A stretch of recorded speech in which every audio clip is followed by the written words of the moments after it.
He joined the Union when he was 18, he joined the Social Democrats when he was 20, but 10 years ago he switched to the AfD.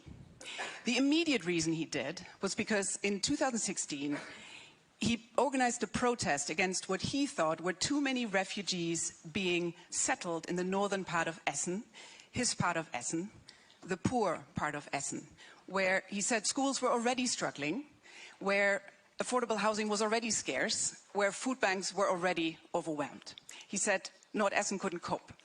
The SPD, the Social Democrats, banned the protest, so he left. The deeper reason he left, he said, was that he felt that the Social Democrats had betrayed its base, working class base, people like him. He didn't feel at home anymore. They had become the elite. And so for him, there is something going on that means that the center-right and the center-left have become practically indistinguishable. The choice is no longer left and right. The choice is kind of between the people and the elite. Germany is kind of a special case because the Social Democrats have not just mimicked center-right economic policies, they've actually governed with the center-right many times. They're in government with them now. Alexandria Ocasio-Cortez, you are a Democrat. You are a member of the House of Representatives. Has the left betrayed the people? Has your party betrayed its base? Yes, what was the name of the individual from your story? Guido. Guido. It's funny that you asked this question because... Is the mic working? Is the microphone on? Okay, thank you. Thank you. It's funny that you asked this question about Guido because in many ways I relate to him. I share many aspects of his story. I was first elected when I was in 2018, and I was a waitress in New York City. I had no health insurance. I could not pay my rent, and I consistently saw a party that championed special interests, the elite, and a Democratic Party that was very much kind of telling working people that everything was fine when it in fact wasn't. And after I was elected, I remember I was crossing this threshold and there was this closed door meeting of many high-ranking Democratic Party officials, people that you see in the news and all of that. And they derided behind closed doors at that time, a long time ago. They derided many of the populist demands that I had run my campaign on. And I had defeated a 20-year Democratic incumbent that was part of Democratic Party leadership. And they said $15 minimum wage at that time, way too high, too severe. The idea of tuition-free public colleges and universities, too far, expanding health insurance and Medicare, too extreme. And these are all the things that I, as a waitress, had campaigned on and had been major pain points in my life.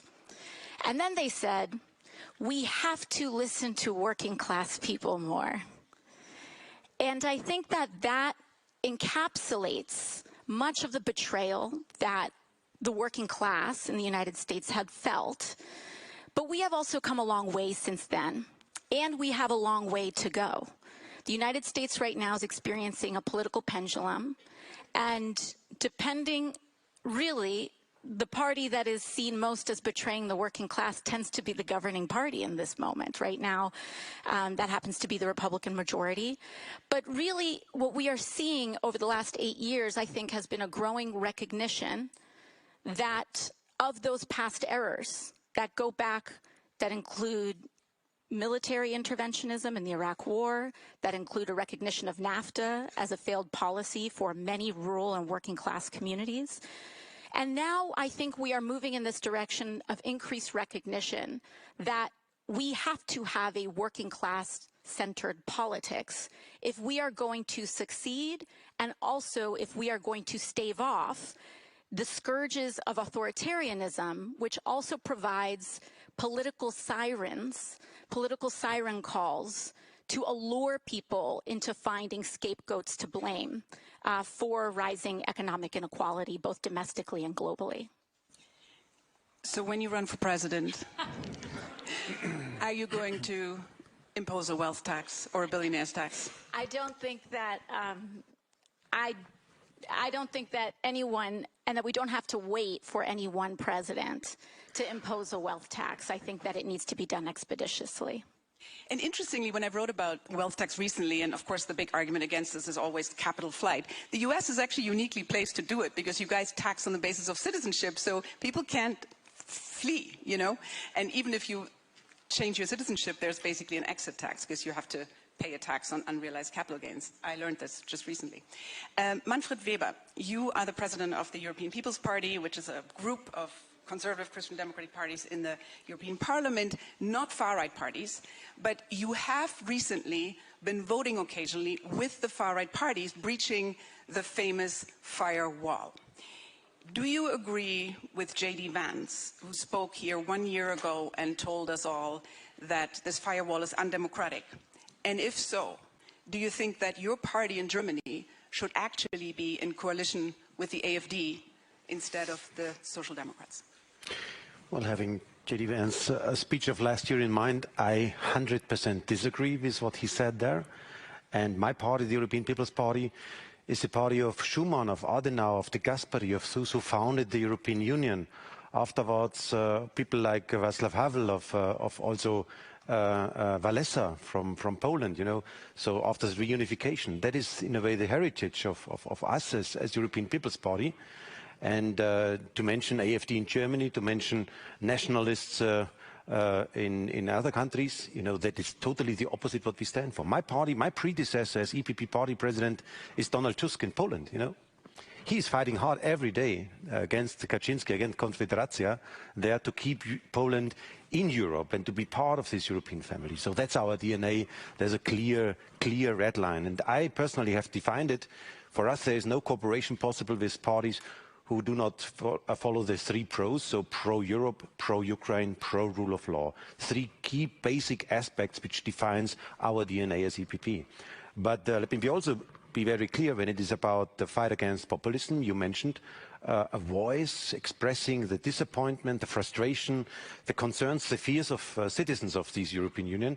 The basic thing is to win against populism is to give proper answer on their concerns and to take it serious. And this week in the European Parliament we voted on a safe third country concept. So to make our external borders against illegal migration, against the fight against the mafia there in the Mediterranean Sea, to make our borders to protect them.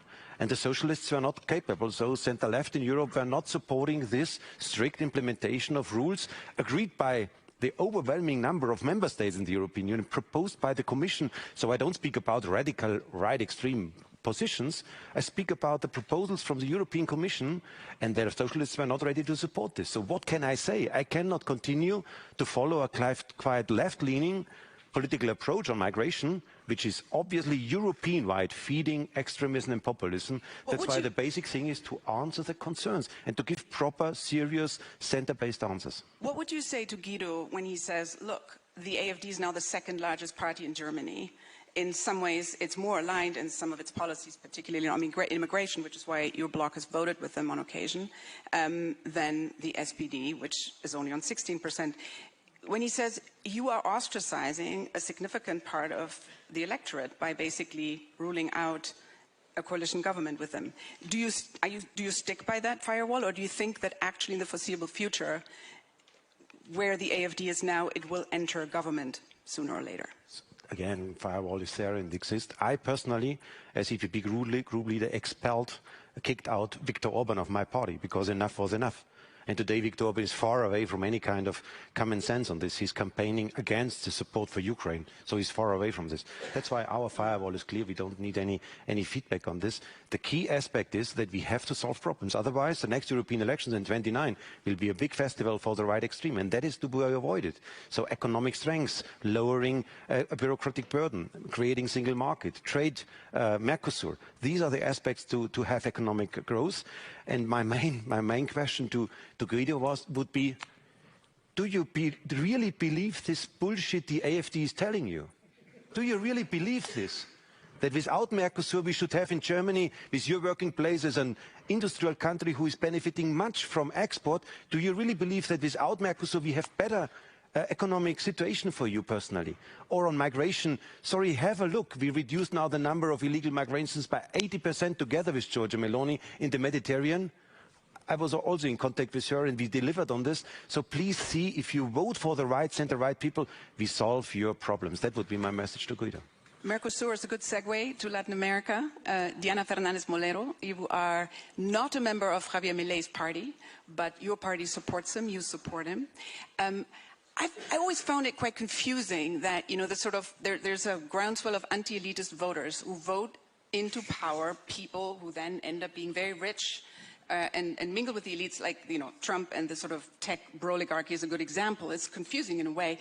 Milei has a slightly different approach, and I would love to hear from you what anarcho-capitalism, which is sort of his slogan, what that stands for, the kind of capitalism he's going for. Because on the face of it, superficially, it's a little bit reminiscent of Musk and Doge, you know, the chainsaw. So what does it mean? And how do you serve the people with the market? Well, it's an interesting question what you made, because that's exactly, many times Milei got confused, no? Because anarcho-capitalism has nothing to do with what is going on in Argentina. We are having a capitalism of rules, because what we had before wasn't capitalism, was crony capitalism. And that's a very, very important thing. So what we are trying to do, the government and the ones that support these reforms, we are creating a capitalism for the people. And that's the opposite of anarchy. It's capitalism of rules, but rules that benefit the people. And let me be precise about it. You have like populism that can be economic populism or political populism, Dornbusch or Mueller, basically. So if you go to economic populism, you have the recipe that many Latin American countries applied many times. That is, you know, short-term things that gives some relief in the short term, but end up being, you know, a tragedy for the future. It's like public expenditure, huge public expenditure, price control, sometimes wealth tax, and you end up the wealth goes away and you have just the tax and you don't have wealth anymore. That was something that Peronism did many times. So all these recipes then creates a cycle, no? Then you have this short-term relief, but then goes with inflation, shortage, then you have more poverty, and the cycle goes and goes. Then you have political populism, and that's different. That's a threat to democracy many times, because it's when you deny pluralism, when you say, okay, the popolo, del pueblo, the people against the others, the enemies of the people. And you also erode key institutions for democracy, free press, freedom of speech, court, judicial system, etc.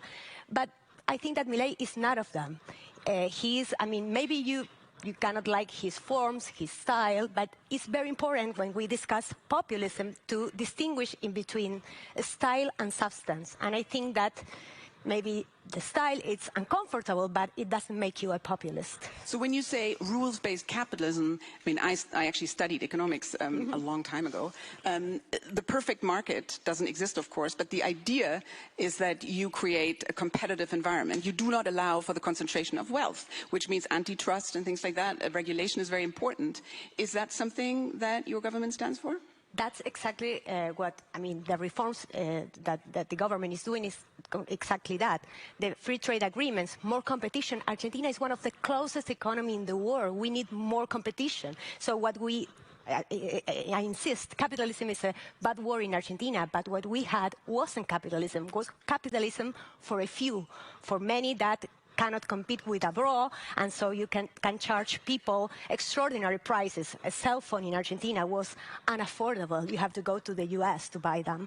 That's unfair for the people, and now people is seeing that it's working, because that's also interesting. That's why he got too much support from the people in the midterm election as well, after doing things that traditionally were not very popular. Any political advisor would have told you, oh, said that you're going to reduce the budget and that you're going to cut a lot of things, but this end up working for the people. So that's interesting. Free trade agreements, more competition, antitrust, all these kind of things. So maybe you should give some advice to the US becoming a more competitive economy. We are signing a free trade agreement with them as well. So that's true. Peter Pavel, you are the Czech president, but you also were a very senior NATO general, the most senior one that the Czech Republic ever had. I want to start by asking you about your part of Europe, the sort of former communist part of Europe, and it's notable that a lot of the populist parties have done quite well. That there seems to be a sort of groundswell of support in that part of Europe. Certainly in Germany, the east of Germany, the former communist east, is the kind of heartland of the AfD. Why is that? And do you think, as somebody who has actually experienced a change in system in 1989, do you think that maybe capitalism was nicer, kinder, when it was still competing with communism? Well, I'm afraid I will not offer you a thorough analysis, just my perception. But I believe that a number of people in former communist countries believed that with the change of the system, they will achieve all the benefits of capitalism while keeping all the benefits of socialism. That means getting richer, having access to travel, study, work abroad, having nice cars, plenty of goods in the shops, but no responsibility. And that created a lot of frustration, because when people realize that not everyone will get rich, and there will always be people who will be better off, and those who will not necessarily suffer, but will have living conditions more difficult than the others, then that frustration, if it is not properly addressed, it creates a lot of tension and frustration. And that was easily taken forward by those who believed that feeding on frustration of people, offering them short and nice solutions that they could never deliver because they were not in power. They usually were in opposition, and they were only feeding on these insecurities, pointing to those who allegedly were behind these problems. They mostly referred to the government, to institutions like courts, to media. And of course, a number of people were prone to believe that their misery is because of lack of support and attention of the elites. I think it's very similar to any other country where the populism is a problem. But in general, I don't think that we should give a populism a label of some bad, because it depends how we define populism. I know a number of politicians who are proud of being called populists, because they believe that listening to frustration and problems of the people, transferring them into policies is actually the very sense of and the meaning of politics. But the problem starts when this populism is turned against the institutions that are there to protect democracy. I want to sort of do one more quick round of questions about what this means for foreign and security policies, since we are at the Munich Security Conference, but then I will throw it open to questions, so get your questions ready. And maybe I'll actually stay with you for a second. With your head of former president of the military committee at NATO, very senior job, I wonder, are you worried about the fact that next year, Bardella might be the president of France. Maybe in 2029, Farage is the prime minister of the UK, and then the two nuclear powers in Europe are run by far-right nationalist, populists, whatever you want to call them. Well, first, I think we have to respect the will of people. If we live in democracies, we have to understand that not always there will be parties that we like. But at the same time, the experience is that when these people who used to be for a long time in a position on the critical side, once they are put in a position where they have the responsibility to deliver, then they suddenly understand the complexity of a situation, and they change a lot of their, let's say, extreme positions that they held before. I believe that the best protection is to have a good set of checks and balances, to have some counterweight against potential extreme moves. Another layer of protection could be vibrant civil society that can also do an excellent job, because most of those populist politicians are very sensitive to public opinion. It's an interesting point that you raised there, because it's sort of this idea of democratic resilience in a way, which in a way, if we think holistically about security, you know, it's not just defense budgets, right? It's about people voting and people feeling safe, people feeling secure and happy and represented by their governments. And I wonder, to the extent that, maybe this is something I can throw to you, Alexandria, defense budgets have been rising everywhere. You guys have been spending a lot on defense for a long time, but a lot of governments now have very serious debt problems. And so there's a trade-off, right? I mean, if you spend more on defense, you spend less on other things. In France, for example, was shocked to find out recently that the interest payment on debt annually is now bigger than the entire education sector. So you have a situation where all budgets are going down, only defense is going up. And it does raise the question, should we not invest in democratic resilience by providing good public services and spending money on that in order to actually protect our democracies internally as well as externally? Yes, that's absolutely right. You know, I think one of the connections and relationships that is under-discussed, particularly in the security space, is the fact that I believe we're seeing an economy, across economy around the world, including in the United States, that extreme levels of income inequality lead to social instability and drives, in a sense, in authoritarianism, right-wing populism, and very dangerous domestic internal politics. And that is a direct outcome of not just income inequality, but the failure of democracies over decades to deliver. The failure to deliver higher wages, the failure to rein in corporations. You know, the point was just made about antitrust. In the United States, antitrust is such a foundational bedrock value, not just because the ascent of monopolies create the abuse of power in corporations and market power, but there is a level of market concentration and corporate consolidation where a massive company can get so big that its consolidated power can rival that of nation states. And democracies, we have elected leaders.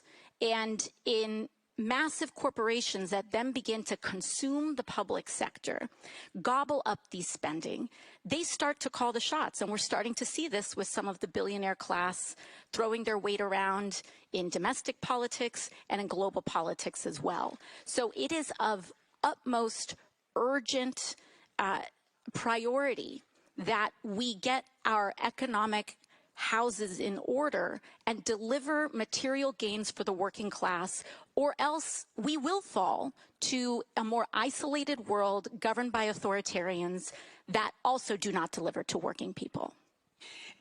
And, you know, it's interesting. So this idea of, you know, in Europe, we are now spending more on defense budgets, but, you know, like I said, there are these trade-offs. I mean, we are in a situation where the group of pro-Russian countries within the EU is actually, it's still very small, but it's potentially growing. I don't know, I'd be curious to know whether the Czech Republic is halfway there. Certainly Viktor Orban and Robert Fico.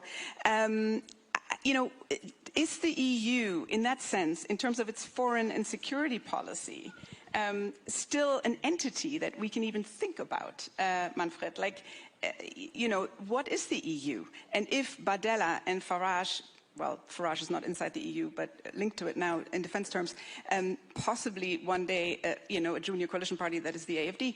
What is that EU in terms of foreign and security policy? Does NATO still have a place in that case? Well, first of all, about the role of the European Union. This week in Strasbourg in the European Parliament, we voted for the 90 billion euros for Ukraine.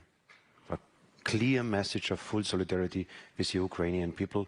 We stand on their side. We finance the pensions, we finance now the teachers, we finance the healthcare people. So that is what we are doing there. And I think that people know it. So that's what European Union together is doing. I would be happy if we would have used the frozen assets from the Russians to pay for this, but okay, now we are on a way at least to have the money provided. So clear message. But when we speak about populism in regard to the defense and security dimension, I think first step is to deliver on the main concern about just society, about economic growth, about migration, to have control about this.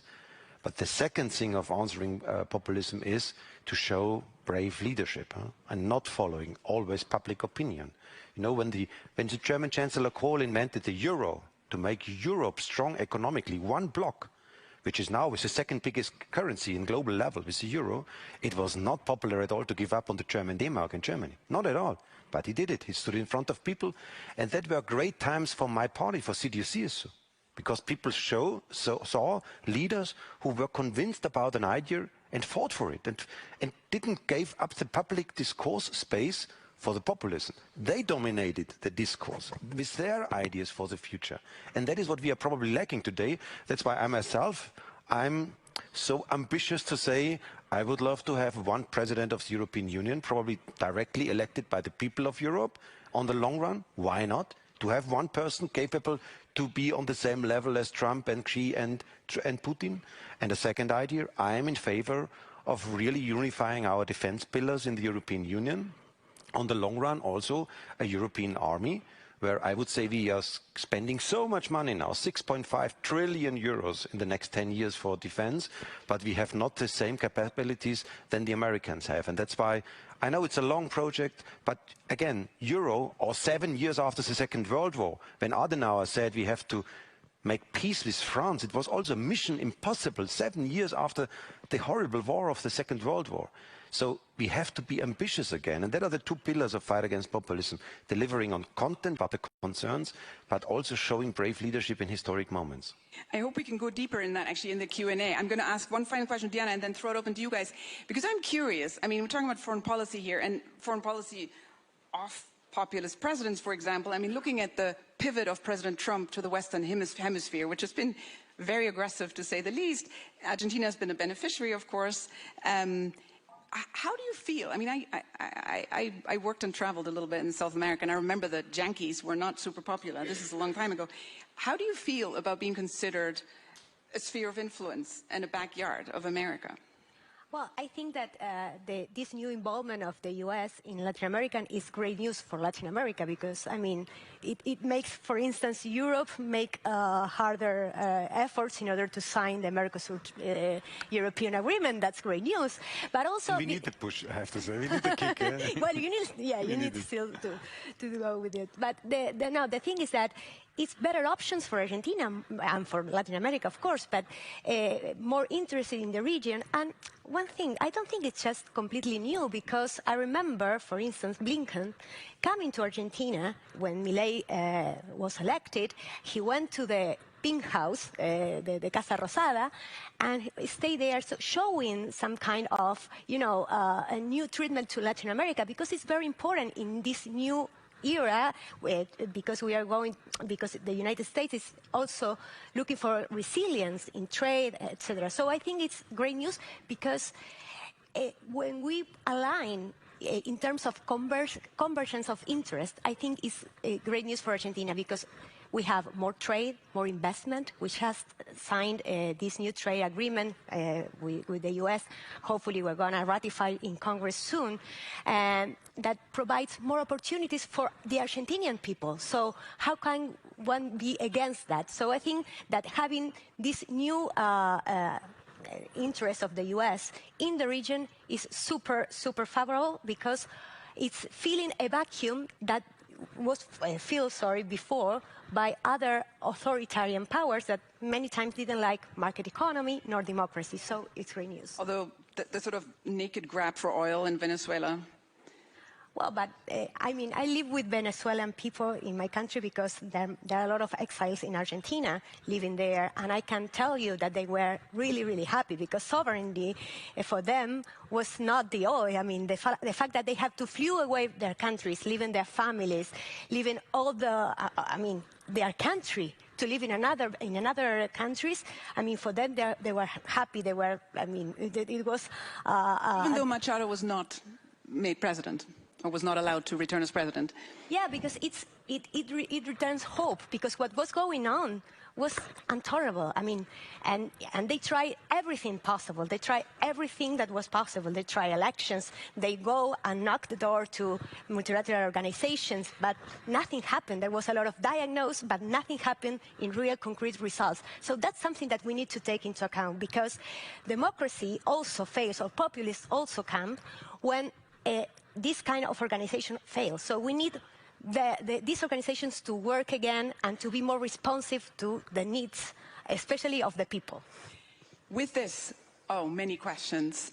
Can I, in a panel with 3 women, let me start with a woman, and then I'll go to the gentleman over there. Keep your questions short. We don't have much time. Thank you. Thank you very much. I'm Elena Lazaro. I'm the Director General of the Hellenic Foundation for European Foreign Policy in Athens, Greece. Thank you. I wanted to ask you, there's a narrative going on right now which goes like this, that you can increase defense spending but also implement social equality policies at the same time, and the idea would be, decentralize that industry, go for dual use, and boost skills, upskill, reskill.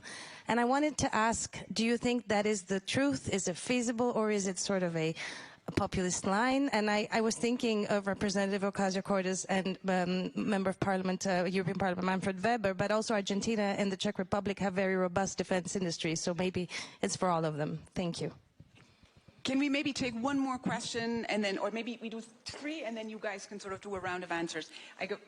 Yes, right here, sorry. And then I'll go take one from behind. I'm Liam Byrne. I'm the UK Labour Chair of the Business and Trade Committee in the House of Commons, but full disclosure, I have a book on why populists are winning and how to beat them out in March. So I just want to ask about the core politics of how we beat them, right? Because this is a security threat. Authoritarian populists offer appeasement abroad, autocracy at home, and avarice everywhere. It's a universal formula. But what we find when we study their rhetoric is that they always argue about national renewal against civilizational decline, nostalgia and a hunger for something lost, and a sense of emergency, crisis and struggle, which is why you need a strongman leader.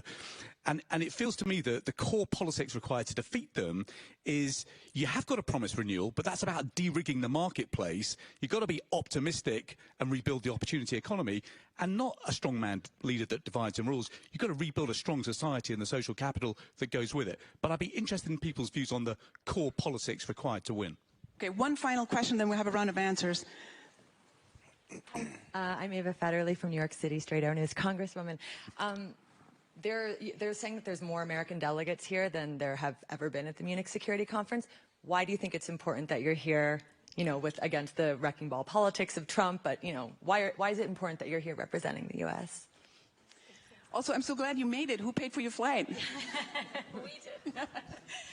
Should we just you start, and then we just take a quick fire round of answers? Sure. I'll start last to first. I think this is a moment where we are seeing our presidential administration tear apart the transatlantic partnership, rip up every democratic norm, and, really calling into question, as was mentioned by David Carney at the World Economic Forum, the rules-based order that we have, or question mark, do we have?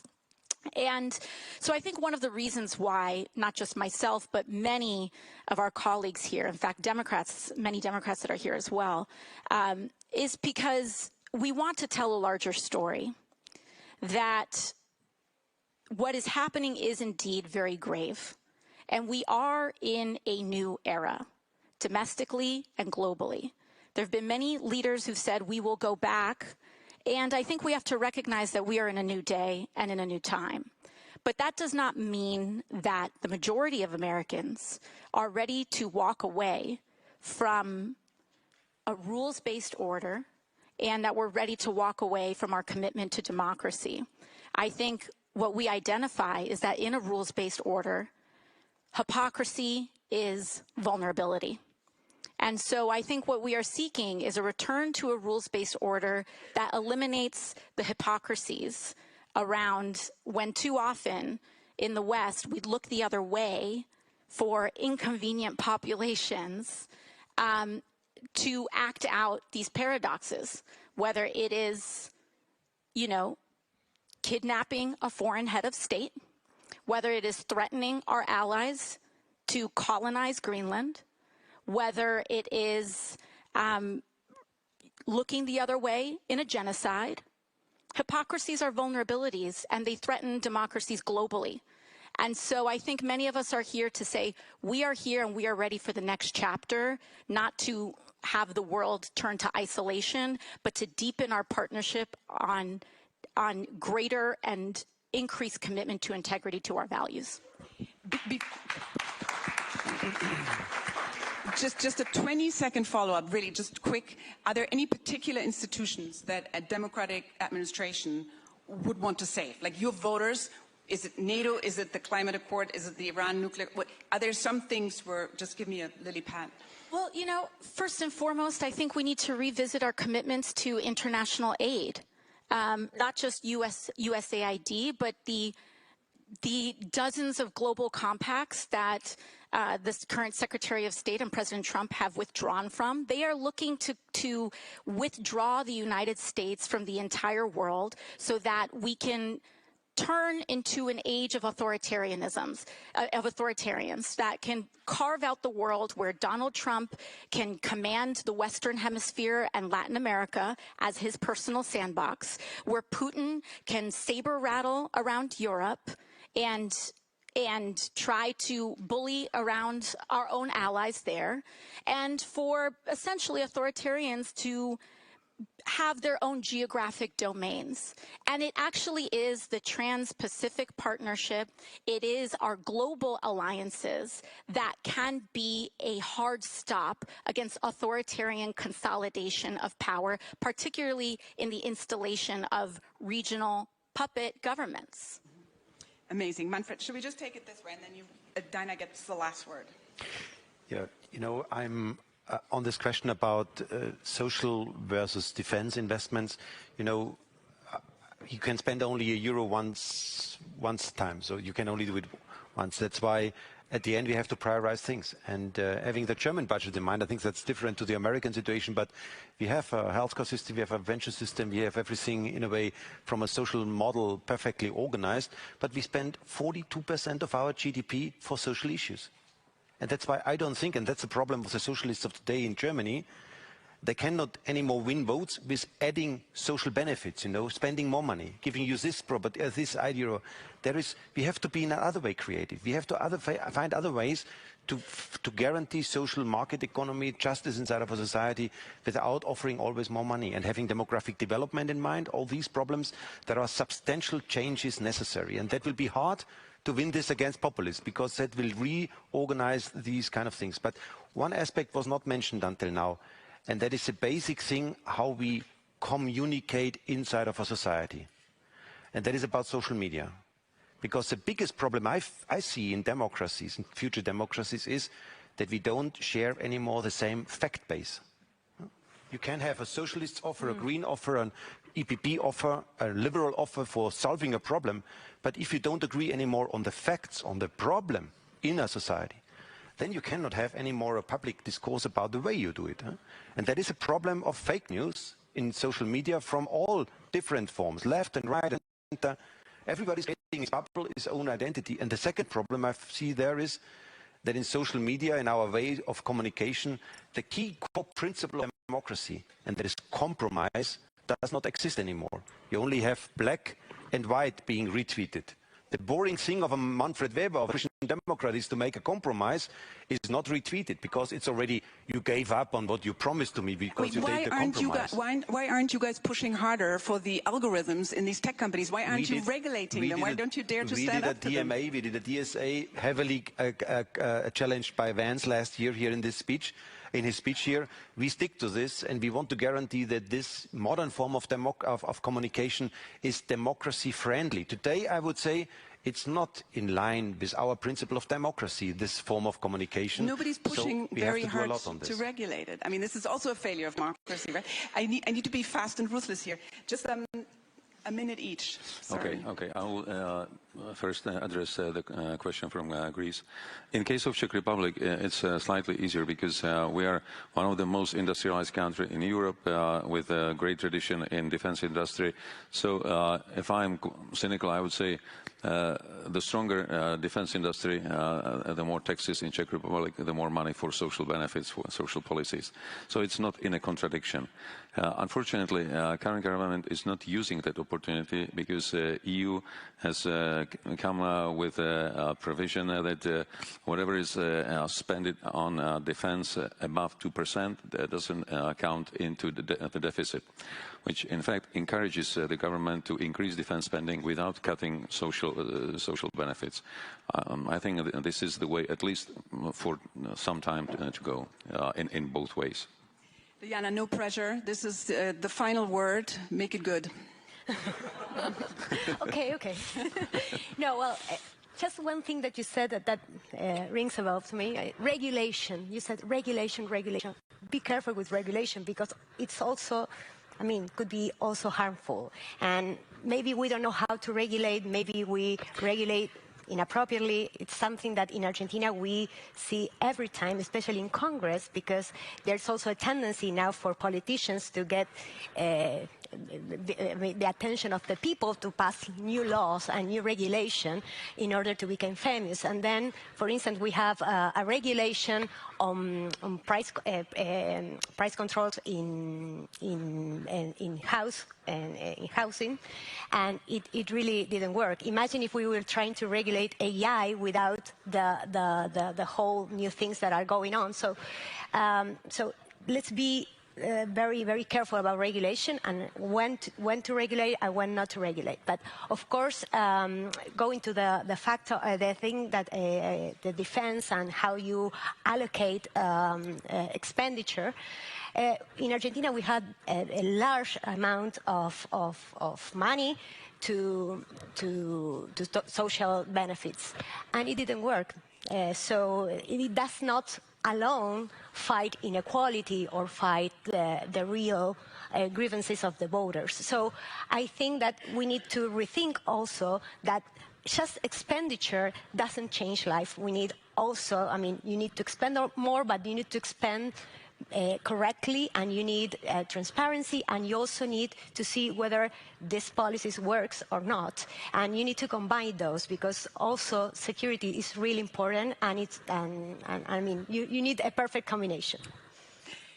I think we haven't solved the problem, but I think you will agree that this was a very rich discussion with really a star panel. So thank you all very much.